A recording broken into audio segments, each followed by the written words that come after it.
तो पढ़ेंगे organic irritants. इसमें सबसे पहले पढ़ेंगे प्लांट पॉइजन। प्लांट पॉइजन में जो फर्स्ट टॉपिक है वो है रिसिनस कॉम्युनिस। ठीक है, इसको लोग केस्टर भी बोलते हैं। अब ये दिखता कैसा है, आइडेंटिफाई कैसे करोगे? सबसे पहले तुम्हें बना देना एक ऐसे ओवल। ठीक है, तो ये ओवल है और तुम देख रहे हो ये स्मूथ है, फ्लैटेंड है।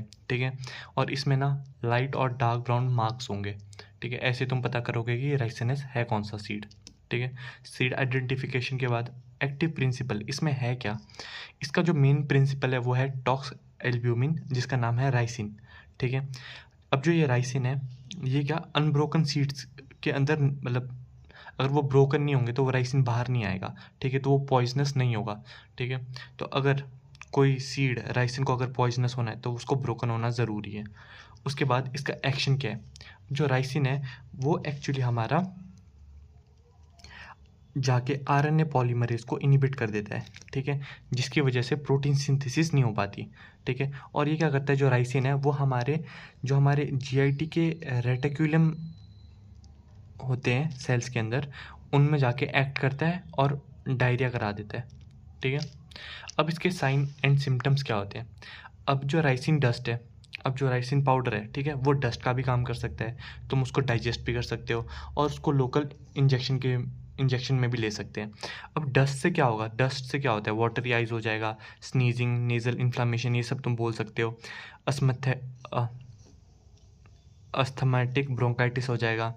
ठीक है, अगर उसको डाइजेस्ट करोगे तुम, ठीक है, तो 10 आवर के अंदर जीआईटी में तुम्हें कॉल्की पेन, एब्डोमिनल पेन होना शुरू हो जाएगा, उसे नोजिया होने शुरू हो जाएगा, वॉमिटिंग होना शुरू हो जाएगा। ठीक है, सीएनएस में उसको वर्टिगो, कन्वल्जन, ये सब होना शुरू हो जाएगा। अब लोकल इंजेक्शन जब उसको लोगे तुम, तो फिर वो क्या कराएगा, इरिथ्रेमा करा देगा और ब्लिस्टर फॉर्मेशन करा देगा और नेक्रोसिस होनी शुरू हो जाएगी। ठीक है, अब इसकी लेबोरेटरी डायग्नोसिस पे आते हैं। अब इसकी डायग्नोसिस के लिए तुम्हें दो मेन इंपॉर्टेंट पॉइंट्स हैं। एक है पहला लिक्विड क्रोमेटोग्राफी मास स्पेक्ट्रोमेट्री। ठीक है, लिक्विड क्रोमेटोग्राफी मास स्पेक्ट्रोमेट्री से तुम इसको डायग्नोस कर सकते हो, और इम्यूनो ऐसे भी कर सकते हो तुम। ठीक है, अब जब मान लो वो 2 हफ्ते तक उसने सर्वाइव कर दिया, तो उसके बाद 2 हफ्ते बाद तुम्हें उसके ब्लड में क्या मिलेगा? राइसिन एंटीबॉडी कोगुलेट मिल सकता है। ठीक है, अब इसका फेटल डोज कितना है? ठीक है, फेटल डोज और फेटल पीरियड तुमने ऐसे याद करना है कि दोनों क्या है, 3-3 है इसका। ठीक है, जैसे आर है, राइसिन राइसिन शुरू होता है आर से, तो आर से तुम ऐसे 3 याद कर सकते हो। ठीक है, तो इसका फेटल डोज 3 है और इसका फेटल पीरियड 3 डेज है। ठीक है, 3 माइक्रोग्राम पर केजी बॉडी वेट इसका फेटल डोज है। अब इसकी ट्रीटमेंट, इसकी कोई भी ट्रीटमेंट स्पेसिफिक नहीं है। ठीक है, तो इसमें तुम क्या कराओगे? सबसे पहले सिम्टोमेटिक ट्रीटमेंट दोगे। कैसे? गैस्ट्रिक लेवाज कराओगे, डीमसल्ट दे दोगे, ग्लूकोज दे दोगे बंदे को। ठीक है, और Na2CO3 दे दोगे। अब Na2CO3 क्या करेगा? हमारा जो यूरिन है उसको एल्केनाइज करा देगा। ठीक है, उसके बाद अब पोस्टमार्टम फाइंडिंग में आते हैं। अब बंदा मर गया, उसके बाद क्या दिखाई देगा? तो उसके जीआईटी जो म्यूकोजा होगी वो तुम्हें कंजेस्टेड दिखाई देगी इधर। ठीक है, और जो उसके स्टमक के अंदर तुम देखोगे ना, तो वहाँ पे तुम्हें सीड फ्रेगमेंट्स भी मिलेंगे। ठीक है, अब इसकी मेडिको लीगल एस्पेक्ट्स क्या है? ठीक है, जो राइसिन पॉइजनिंग है वो ऐसा शाइनी सा है। ठीक है, डार्क लाइट ब्राउन, तो बच्चे उससे बहुत खेलते हैं, तो वो एक्सीडेंटल पॉइजनिंग करा सकता है बच्चों के अंदर। ठीक है, और बायोलॉजिकल वॉर डिस्ट्रक्शन, मतलब इसको बायो टेररिज्म में भी यूज़ किया जा सकता है। ठीक है, तो ये तुम्हारा पूरा राइसिन यहाँ पे इतना कंप्लीट होता है। ठीक है, अब आते हैं दूसरे प्लांट पॉइजन पे। ठीक है, क्रोटोन टिजलियम। ठीक है, अब जो क्रोटोन टिजलियम है उसको और क्या बोलते हैं? जमालगोटा। ठीक है, अब जो जमालगोटा ये दिखता कैसा है? सबसे पहले ये डार्क ब्राउन और ब्राउनिश ग्रे शेल होगा। ठीक है, अब इसमें जमालगोटा को याद करने के लिए एक इंपॉर्टेंट वर्ड है बर्न। ठीक है, जैसे ही जमालगोटा आता है क्वेश्चन, तुम्हारे दिमाग में आना चाहिए बर्न।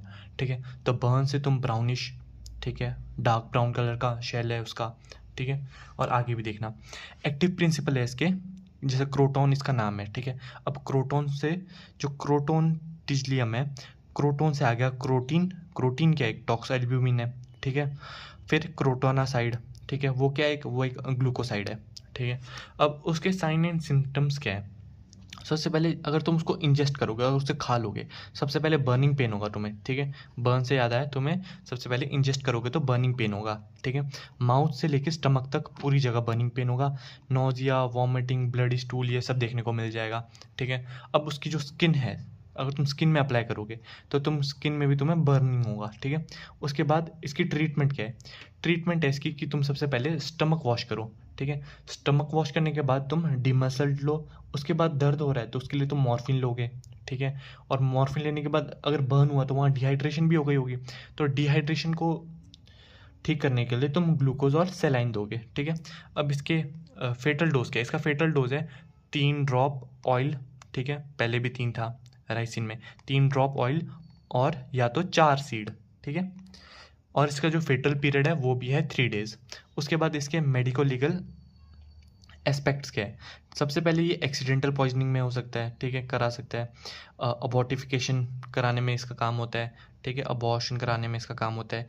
एरो पॉइजन्स के में भी इसको दे देते हैं, ठीक है। अब अगला है हमारा आर्बस प्रिकेटोरियस, ठीक है। अब जो आर्बस प्रिकेटोरियस है उसको मराती भी बोलते हैं, ठीक है। अब सबसे पहले ये दिखता कैसा है? ये एग शेप्ड होता है, इसके ऊपर ब्लैक कलर का स्पॉट होता है, ठीक है। और जो ये बाकी है ना एरिया, ये वाइट हो सकता है या तो रेड भी हो सकता है, ठीक है। अब इसके अंदर एक्टिव प्रिंसिपल्स क्या क्या मिलते हैं? इसके अंदर मिलते हैं एब्रीन, ठीक है, जिसका नाम है एरबस, वैसे ही इसके अंदर होती है एब्रीन, एब्राइन, एब्रालीन और हीम एग्लूटिनिन, ठीक है। एब्रीन, एब्राइन, एब्रालीन और हीम एग्लूटिनिन, ठीक है। उसके बाद साइन एंड सिम्टम्स क्या है? ठीक है, साइंस सबसे पहले अगर तुमने इसको खा लिया तो तुम्हें सबसे पहले पेट दर्द होगा, एब्डोमिनल पेन होगा, उसके बाद नोजिया होगा, वॉमिटिंग होगा, डायरिया हो गया, ठीक है। ये इसका क्लासिकल ट्रायड है, ठीक है। और हिमेटिमिसिस भी होगा तुम्हें, ठीक है। ये इसका क्लासिकल ट्रायड है, ठीक है। अब सबसे पहले अगर ये जो हमारा पॉइजन है अगर इसे इंजेक्ट कर लिया तो ये किसकी तरह रिसेंबल करता है? ये हमारे जो वाइपर स्नेक्स होते हैं ना उनके बाइट्स की तरह रिसेंबल करता है। वहाँ पे इन्फ्लामेशन हो जाएगी, वहाँ पे ओजिंग हो जाएगी, वहाँ हेमरेजेस हो जाएंगे, ठीक है। तो इसका जो फेटल डोज है, अब फेटल डोज देखते हैं इसका कितना है। इसका फेटल डोज है 90 to 120 mg, ठीक है। ये तुम्हें याद रखना पड़ेगा, ठीक है। और जो इसका फेटल पीरियड है वो राइसिन जैसे ही है 3 to 5 days, ठीक है। हर जगह जो फेटल पीरियड है हर जगह 3 days है। अब इसके ट्रीटमेंट क्या है? इसका कोई भी एंटीडोट नहीं बना है, ठीक है। तो इसलिए तुम्हें सिम्टोमेटिक ट्रीटमेंट देना पड़ेगा। गैस्ट्रिक लैवेज करा दोगे, एल्कलाइन डायूरेसिस करा दोगे, ठीक है। अब सबसे पहले देखेंगे अब इसका पोस्टमार्टम फाइंडिंग्स, ठीक है। अब पोस्टमार्टम में तुम्हें क्या क्या मिल सकता है, ठीक है। जो नीडल है कहीं उसके बॉडी में जो जिसको पॉइजन हुआ है वहाँ पे तुम्हें फ्रेगमेंट ऑफ नीडल मिल सकता है वहाँ पे, ठीक है। और इसमें एक इंपॉर्टेंट चीज़ है एरबस पेकेटोरियस में कि ये हेमरेज करा देता है, ठीक है। जो वाइपर स्नेक्स है ना वो भी हमारा हेमरेज करा देती है, ठीक है। तो हेमरेज एंड नेक्रोसिस करा देता है। तो कैसे हेमरेजेस दिखेंगे? पेटी के हेमरेजेस दिखाई देंगे अंडर स्किन, ठीक है। जीआईटी में तुम्हें हेमरेजेस दिखाई देंगे, इंटरनल ऑर्गन्स में तुम्हें हेमरेजेस दिखाई देंगे। उसके बाद इसके मेडिको लीगल एस्पेक्ट्स क्या है? सुसाइडल हो सकता है, ठीक है, किसी ने सुसाइड करने के लिए खा लिया हो, ठीक है। एक्सीडेंटल हो सकता है। जो ये बीज है ना ये बहुत अट्रैक्टिव कलर है, रेड कलर का, तो जो बच्चे हैं वो इससे अट्रैक्ट होकर इसको खा सकते हैं जिसकी वजह से उनको पॉइजन हो सकता है, ठीक है। अब इसको इंडिया में बहुत कॉमनली यूज़ करते हैं कैटल पॉइजन के लिए, ठीक है। उसके बाद चौथा आता है सेमिकार्पस एनाकार्डियम, ठीक है। सेमिकार्पस एनाकार्डियम को बिलावा भी बोलते हैं, इसको मार्किंग नट भी बोलते हैं, ठीक है। जो ये वॉशरमैन्स है ना दो भी वो इसको मार्किंग के लिए यूज़ करते हैं, ठीक है। अभी दिखता कैसा है? ऐसे दिल जैसा, ठीक है, हार्ट शेप्ड, ब्लैक कलर का होता है और रफली प्रोजेक्टेड बेस होता है इसका। उसके बाद इसके एक्टिव प्रिंसिपल्स क्या है? जिसका इसका नाम है एनाकार्डियम, एनाकार्डियम से आया एनाकार्डियक एसिड और एनाकार्डियोसाइड, ठीक है। एनाकार्डियम से एनाकार्डियक एसिड और एनाकार्डियोसाइड। उसके बाद इसका दूसरा नाम था बिलावा, तो इसका एक्टिव प्रिंसिपल हुआ बिलावानोल, ठीक है, बिलावानोल। उसके बाद साइन एंड सिम्टम्स क्या है? ठीक है, अगर तुमने इसको स्किन में डाला अप्लाइड टू स्किन तो इरिटेशन होगी, इचिंग होगी, बर्निंग होगी और ये क्या पेनफुल ब्लिस्टर्स बनाता है, ठीक है।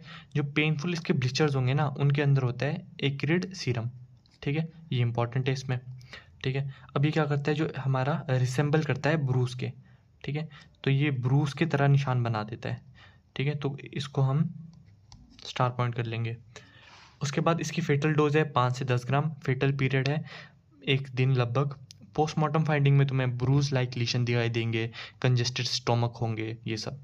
ठीक है, अब तुम्हें क्या करना है ना, जैसे पोस्टमार्टम फाइंडिंग्स है तो जो तुम्हें बस साइन एंड सिम्टम्स याद करने हैं उसी को ही तुमने पोस्टमार्टम फाइंडिंग्स में लिख देना है। ठीक है, ऊपर ऊपर से। उसके बाद इंजेक्शन करोगे तो क्या मिलेगा, ब्लिस्टर्स इन माउथ मिल सकते हैं, GIT इरिटेशन मिल सकता है। ठीक है, ये सब डिस्पनिया होगा बंदे को, ये सब। ठीक है, अब लास्ट आता है हमारा कैलाट्रोपिस।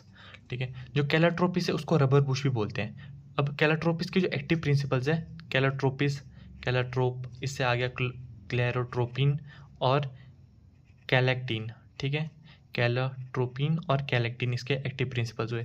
साइन एंड सिम्टम्स क्या है, स्किन में डालोगे तो रेड ब्लिस्टर्स हो जाएंगे, आइज में डालोगे तो कंजक्टिवाइटिस हो जाएगा। ठीक है, कैरेटो कंजक्टिवाइटिस।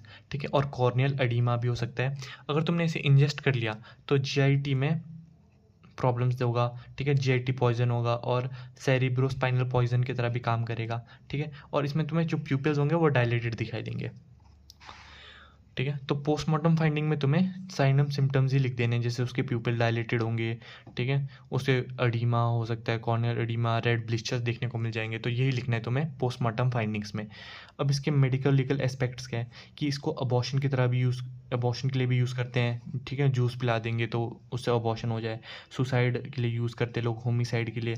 ठीक है, चिल्ड्रंस के चाइल्ड मिल्क में इसको मिला देते हैं। ठीक है, और कैटल पॉइजन की तरह भी यूज़ करते हैं इसको। और ये जो पॉइजन है ना वो स्नेक के लिए भी पॉइजनस होता है। ठीक है, तो स्नेक के लिए भी पॉइजनस होता है, तो इसे स्नेक चार्मर्स जो है इसे यूज़ करते हैं। बस ये तो हमारा ख़त्म हो गया।